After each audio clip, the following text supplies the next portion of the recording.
Hello everybody. Here is your quick little video on Lesson 8.6, Solving Rational Equations.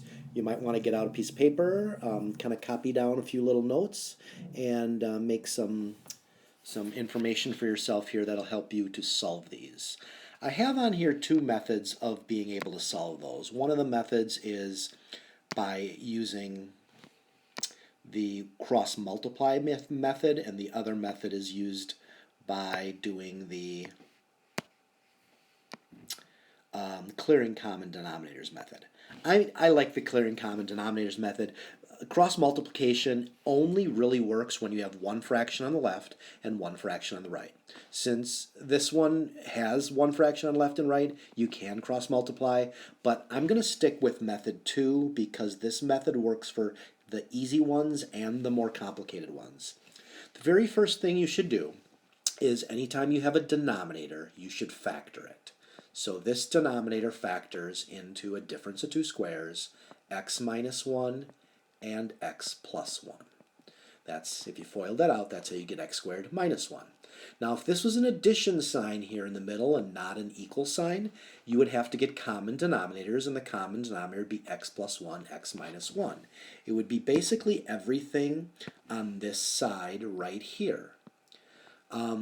But the same idea is going to apply here when you're working with these problems, and that is you're going to be trying to set them equal to, and I hate denominators, so what I'm going to do is since there's an equal sign, I'm going to multiply the right side by what would be the common denominator, x plus 1, x minus 1.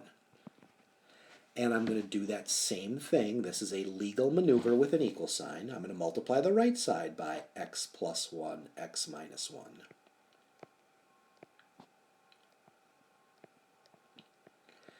Because that's a trick that'll help you get rid of all your denominators. Let me show you what I mean by that. If I did the right side here by x plus 1, x minus 1, I would end up canceling this entire denominator here, and there would be nothing left on the bottom of this side. So on this side, I'm just left with an x minus 6. So on the left side, when I do that and I multiply by x plus 1, now not everything cancels, only the x plus 1s, but I do have a 2 that's there, plus I have this additional x minus 1 that also appears on the top kind of right there because that didn't cancel. Now, at this moment, you've cleared your denominators and you just have a regular expression that you can solve. The 2 can be distributed into both sides, and you get 2x minus 2 equals x minus 6.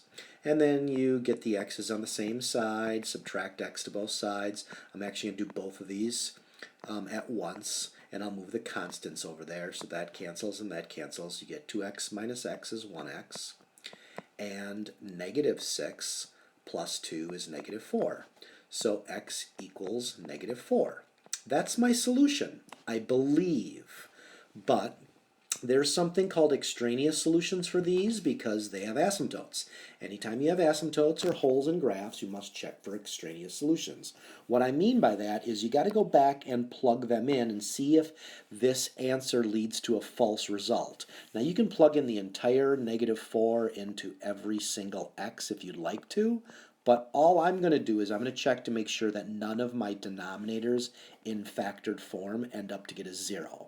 Because if I did get not negative 4, let's say my x was equal to negative 1. If I did get that, and I substituted negative 1 right there, that would give me a denominator of 0, so that would mean it's a false solution. It's on the asymptote. That's not the case here, so x equals negative 4 is correct. All right, moving on. Solve this same expression. So what I like to do is I like to factor all my denominators. So right now, this first denominator, 4 over x, the x is factored. This one kind of is, but I'm going to write it as x and x, because that's what x squared is, even though there's no pluses and minuses. And then this one doesn't even have a denominator, so you can put a 1 in there if you wanted to. Now, if I were to add all these, my common denominator would be an x, and then I would need a second x here, so x squared would be my common denominator, because I need to list every unique factor in the bottom, but if you do have multiples under one denominator, you need to list them as the highest number of times it appears, and in this case it's 2 of them. So let me show you why you do this, and once you see the why, you can kind of understand how to go from there. So this one here, if you multiplied by x over x, nothing cancels, but you didn't have a denominator anyways. But this one, if I multiplied this by x and x, this x cancels with this one, and this x cancels with this one. Notice how the denominator is completely gone. This one, if I multiply by my x and my x, this x will cancel with one of these, but I still have a second one. So now my next step would be to write everything without denominators. So my denominators cancel here, cancel here, cancel here. I get 4x minus, these x's all canceled here, 3, whoa, that's a bad 3. Let's try that again. 3 equals 1 times x is 1x squared. And then I need to solve this. Wow, this is a tricky one though, because this is a quadratic. How do I solve quadratics? Oh, I remember that was chapter like 4. Get it equal to 0, so bring the 4x to this side. And I'm going to also bring the 3 over, adding 3, cancel, cancel. You get 0 equals x squared minus 4x plus 3. And at this moment, you can use a quadratic formula if you really want to make it painful for yourself, or you could attempt to factor. This one factors. Anytime you have a quadratic, you should look for factoring. X and x gives you x squared. What times what gives you 3? 3 and 1. And you should have minuses for both. So here is my intermediate final answer. This doesn't have the actual, it has the factors, but it doesn't have the answer. So what would the answer be? The answer is setting each one of these equal to 0. So if I wanted to show the work, x minus 3 equals 0, add 3 to both sides, you get x equals 3. I'm not going to do that with the second one, but the second one is going to be x equals, bring the 1 over, positive 1. So these are my two answers. If I substitute them back in to my original, now I kind of I crossed off a lot of my originals, so be careful how you're crossing things off. The bottom was just x's, so both of these would produce real answers. So that's example 1. Going through this, here's example 2a. Same thing, going to factor the denominator in this one. Doesn't factor on the red one, so all I have to do is find my common denominator.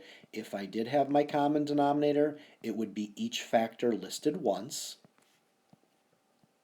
So I'm going to clear my denominators by multiplying this side by x plus 1 and 4x plus 5. And if you see what happens here, cancel, cancel. You're left with a 9 and an x plus 1.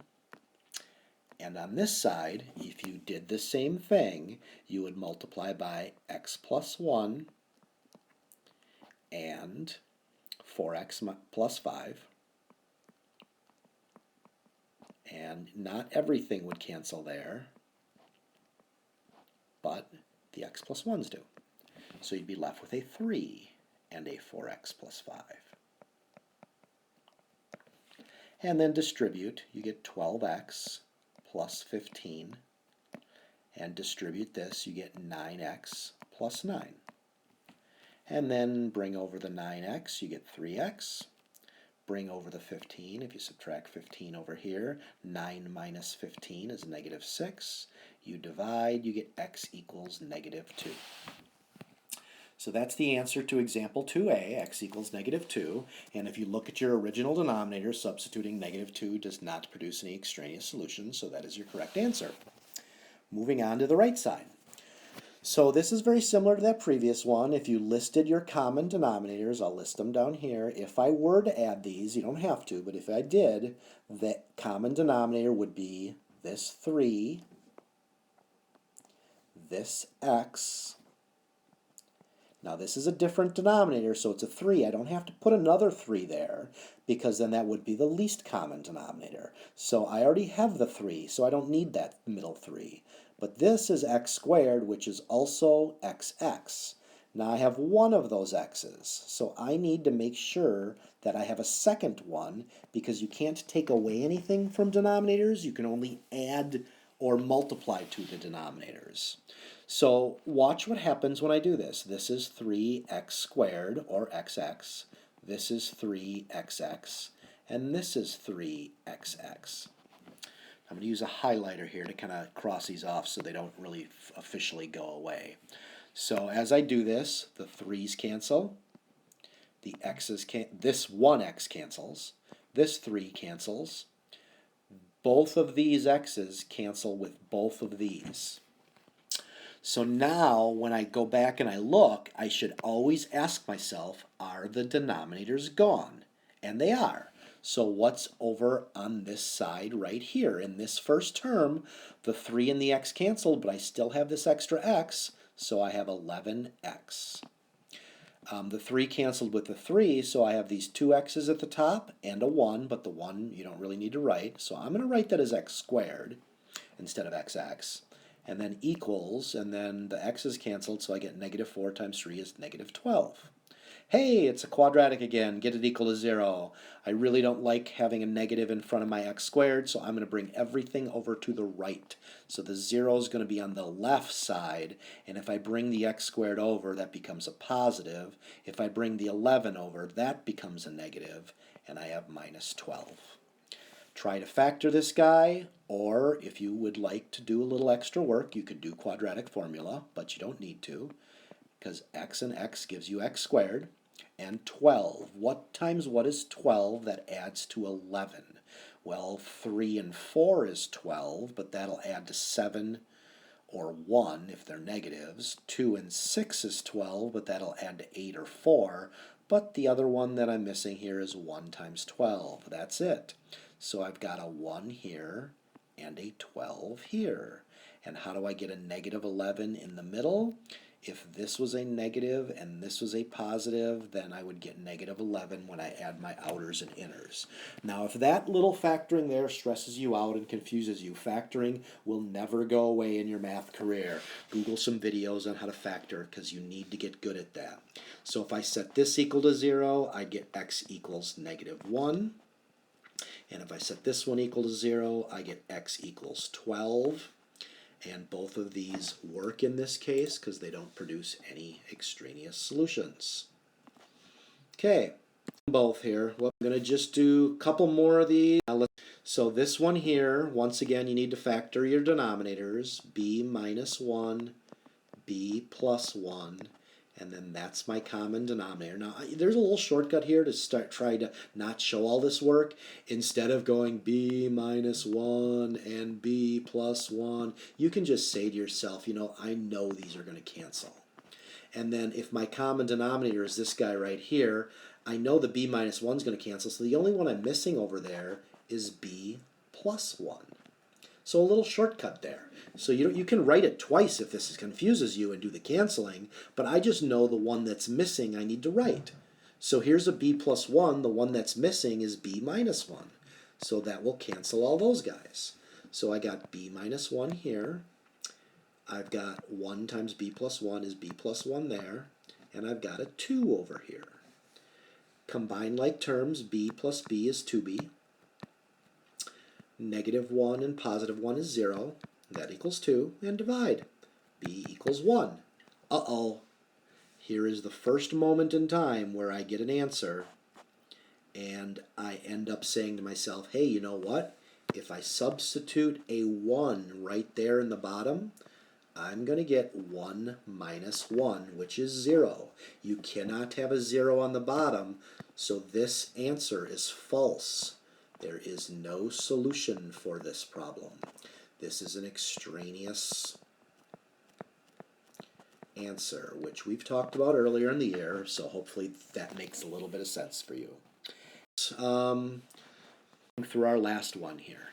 This is definitely our trickiest one. When I give you these on a test or a quiz, I'm going to make them much easier. You need to factor your denominators, and we factored by FOIL, but this one's not FOIL. This one, in fact, is pulling out a GCF. 3n pulls out, you're left with an n, and 3 from 15 is 5. If I distribute that in, I get the same thing above. This guy, you just need to pull out a common denominator or a common factor of n, and you get n plus 5. Now, if you need help trying to figure out, well, what's that common denominator piece or the listing of all pieces, I'm going to go through these in green here. Looking at this one right there, I'm going to list it, 3n. Looking at this one right there, I'm going to list it, but I already have the 3n. Don't list it again. N plus 5. The only time you have to list it twice is if it's under the same denominator. Then I look at this one here. Well, do I have an n? Let's look. Hey, yes, I already have the n. Don't need it again. Do I have the n plus 5? Yes, I do. This is my common denominator, which will allow me to clear my fraction. Kind of wrote over my 3 here, so I'm going to fill it in again. So now this one, you might be beneficial to write everything out. 3n, n plus 5. 3n, n plus 5. 3n, n plus 5. 3n cancels. 3n cancels, and the n plus 5, hey, everything cancels there. Here, the n and the n cancel, and the n plus 5 and the n plus 5 cancel. So, what am I left with? Let me put this in yellow here. What's here in this piece? What's here in this piece? And what's here in this piece? You have 3 pieces to check. So let me go back to black here. This guy here, I'm left with just the n plus 5. Now be careful, there's a minus here. Minus. Everything cancels here, so I just got minus 1. And this guy here, this last piece, everything canceled too except for the 3, or 3 times 1. So you get equals 3. So wow, that's really nice. It becomes very simple when you clear your denominators. Same side, add them. You get n plus positive 5 minus 1 is 4 equals 3 minus 4 minus 4. You get n equals negative 1. So these rational expressions are very important. We do some calculus all the time to be able to solve these, but this is a method called clearing the denominators because I don't like working with denominators. You should double check to make sure you don't get any zeros in the bottom. If I plug a negative 1 in there or in there, none of those produce 0. Nope and nope and nope, and I'm good to go. That's it. Thanks for listening. Hope you get it.